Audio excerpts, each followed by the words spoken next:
Alright guys, so in this video we're going to be working on Hannah's honey farm. This is going to be a two-parter, so in this video we're pretty much just working on the landscaping and the actual farming areas. So she's got her beehives and she's got her flower fields and she's got some livestock. And then next video, the part 2 of 2, is where we'll work on the buildings. So you will see a few buildings in here, but I've just edited everything so that this video is just going to be just her farms and such. So I kind of decided for later future videos I'll probably do a lot of this sort of editing the landscape off camera, so to speak, because I think it is a little bit tedious. But here is just where the height map was imported into this game. This allowed me to have everything pretty much to scale compared to what was on the actual map that we used when we play our game. So here it's just a lot of fiddling and making sure everything gets flattened, because when you do import it, as you can see, it's not exactly natural looking.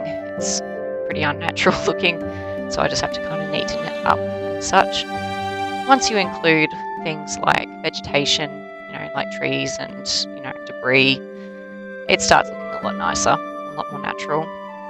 So here we have her hedge, just kind of outlining her property. So Hannah is just an NPC in this game. She's a lovely lady. She's well liked in the town, in the city. She runs this farm, and depending on what the season is, she'll be tending to her bees and farm fields, her flower fields.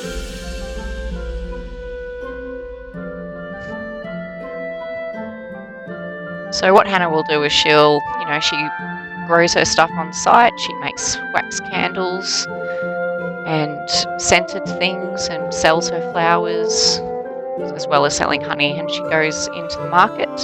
So she has her donkeys and she has some carts that she'll use to get herself into the market with all of her wares.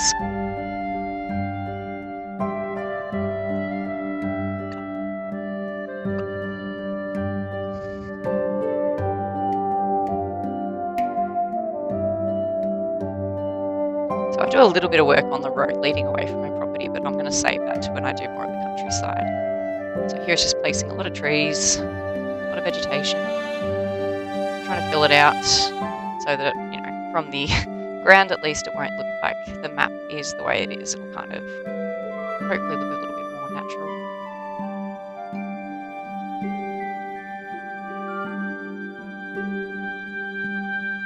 To try and also keep it, I guess, natural looking, I'm not trying to do like a huge variety of trees. I'm sticking to just a handful of different species.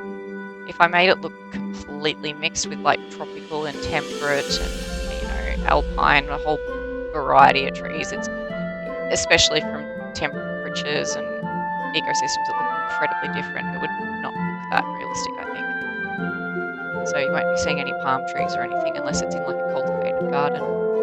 Now, I said I wasn't going to be doing any buildings here. I'm just planning it all out, just where they're going to be, so I can build the yards and stuff around it. So the buildings are going to be her workshop, where she, gets the honey and pots it all up, and also sort of works with the wax. And then the barn and the warehouse, and then it's going to be her normal house that she lives in.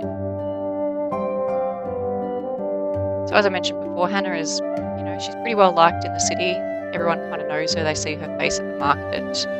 She's pretty much the only seller of honey, so anyone who buys honey knows her or has met her. She's got a bit of a sad story, but it's not commonly talked about.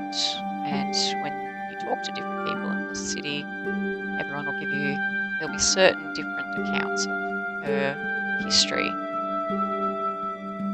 It is a kind of common knowledge that she did have a family. She had a husband and a daughter.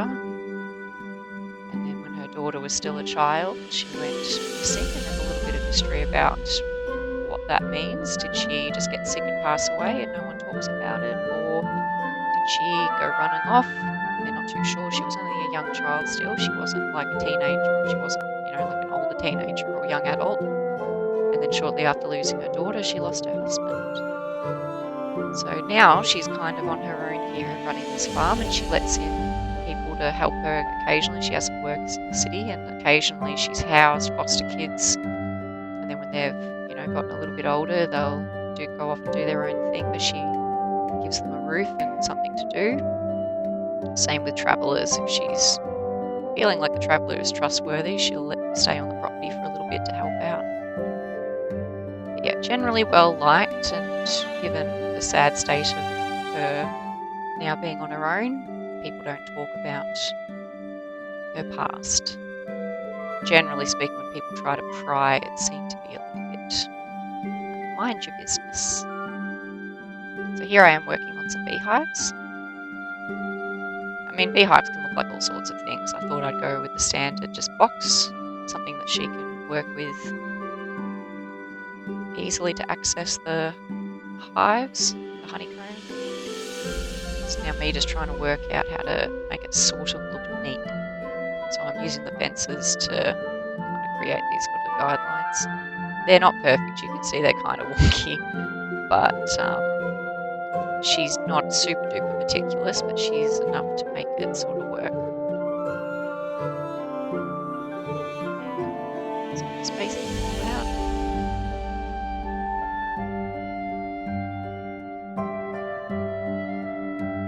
So with the paths that you can see with the white outline, that's just kind of how the game works. I've got actual paths that work in-game so that when I add animals to this area, the in-game characters can place the animals in and look after them, but I generally am switching off a lot of the in-game people because they're a bit too cartoony for my aesthetic for what I'm doing. But in these videos you may see them kind of around the place, just walking around or tending to animals.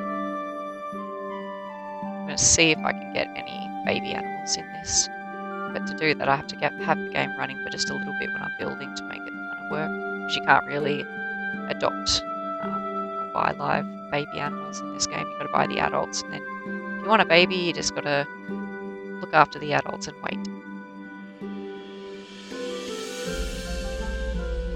So here I'm just laying out one of the fields. This is going to be the sunflower field. You're not going to see too much of this. Initially I was going to go into a bit more detail and make it look like it's been ploughed a bit,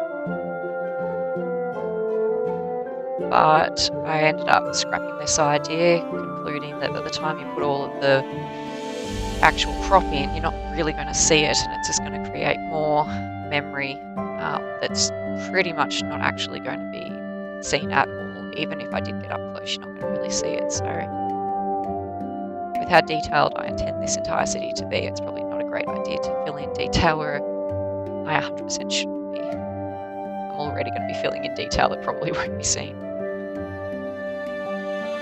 So to speed things up, I'm cut pasting. The problem with that is the sunflowers at the far end where the ground is more elevated are going to be cropping into the ground. So it's still faster doing it this way than hand placing everything, but it does mean that up on the hill section, you'll see me in a moment going up and just changing the elevation of some of the sunflowers. It's a little bit tedious, but again, it's still a lot faster than if I was to place this literally one at a time.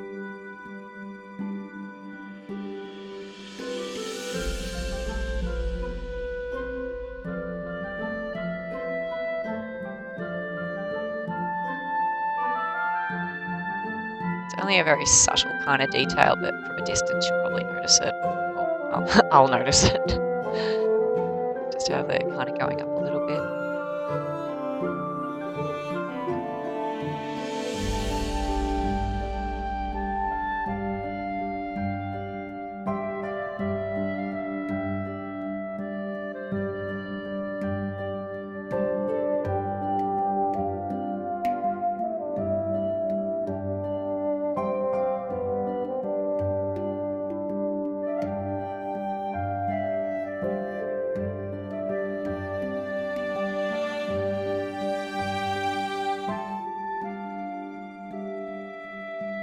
Not too sure how fascinating this is, just seeing flower crop plots getting built, farming plots.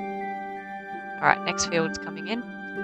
Unfortunately, the game doesn't have lavender, so I was trying my best to find something that can closely resemble lavender. So this is not meant to be lavender, but it's, for the purposes of this game, I'm going to try and have it look like lavender from a distance.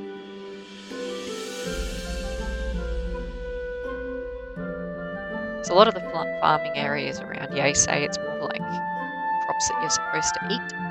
So there's only a couple of places like Hana's honey farm that sell or grow crops that are not 100% edible crops. So the sunflower seeds, yeah, they're edible, but the sunflowers, she'd also be selling that out as oil, sunflower oil.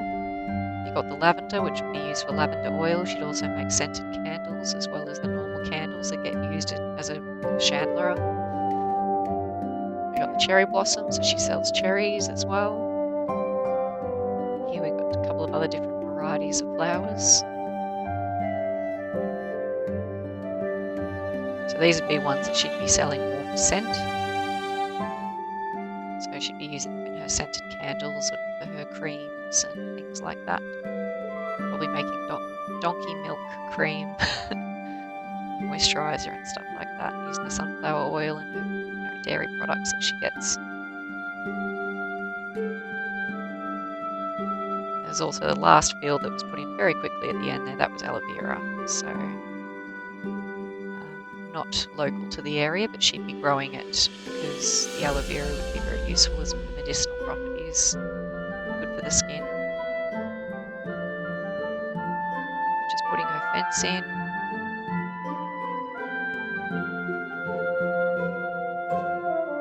So my plan is to give her chickens, but I'll be doing that in the next video. That'll be when I put together her house and some of the other buildings. She'd, want to have some eggs and some other things that she can have just on site a little bit easier, so she's not having to buy everything from the market. Have her own chicken meat, chicken eggs. She'd probably also happily, give them scraps as well. Alright, so here we have her yard where she's going to be having a few donkeys and a few alpaca. I'd say that the donkeys would be utility. She'd be using them to drive her cart into the town. A bit cheaper to have than compared to horses, and she doesn't really see the need for horses. She's happy with smaller animals. And the alpaca, I'd say she's probably got the alpaca more as pets. She'd be using the wool and selling the wool, but she's not really using them as an income. It would be more, she would just have them shorn and then sell the wool and then just keep them more as pets. I'm just doing a quick little shelter for them in here. The idea being that she'd have them in here, but then she'd be putting them in the barn, if the weather is really terrible or if something happens or if one of them is about to give a foal or something, she'd have them in the barn where they're a bit safer. Alright, here we're adding a bit of life to the yard. So far we've had a lot of dirt, and now I'm trying to select grasses and things where it makes logical sense that grass would grow. So wherever the foot traffic would be, so where or the animals would regularly pass, the grass would have trouble growing there, because every time little shoots would come up, you'd just be stepping on it, just like in real life. You can see where pathways are because the vegetation has trouble growing there. And grasses also tend to not just be one species, they're mixed a little bit. And just like the wild vegetation I mentioned, I'm not doing 10, 20 different species with grasses, but I am doing quite a few. And there'd be patches of where a certain species has dominated over another species. So just mixing things up. And the general season that I'm putting this in is probably late spring. So that's again why a lot of these plants are in flower. There are versions of these plants that are not in flower that you can put in the game, but I figured having them flowering actually makes them a bit prettier.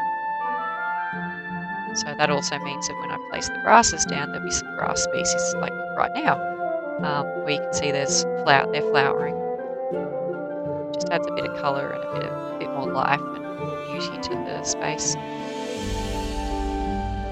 So she probably would, I'd imagine, do her best to stop weeds growing into the actual plots, but you'd have grass and stuff coming up through there. She wouldn't be able to stop it 100%, but she'd be able to do her best to kind of give a wide berth. Otherwise, it sort of makes it a bit tricky. A little bit more grass just around the edges. Definitely up around the fence line. So yeah, areas that she wouldn't really care to, keep it in check, that'll start to grow. That's where you've got all these flowers and extra grass growing around the fence line. She's got no need to keep that back. And I'm just trying again to think about where would this stuff all grow logically. So again, it would grow in the spaces that she has no reason to really trample over. I'm just trying to find some smallish bushes because these would be bushes that wouldn't necessarily she's planted on purpose. They've just probably just self-sown and then started to grow, and she's got no need to pull them out. A bit more grass and stuff starting to grow up around the beehives. And again, it's growing in the open spaces where she doesn't tread on them too much, so they're able to grow. But I'd say that she'd be checking these hives quite frequently, or even just going for walks in her yard, so they'd get the pathways get trampled down a fair bit. Keeps it kind of clear from grass. Well, I hope you've enjoyed it. Stay tuned for the next part where we'll work on buildings.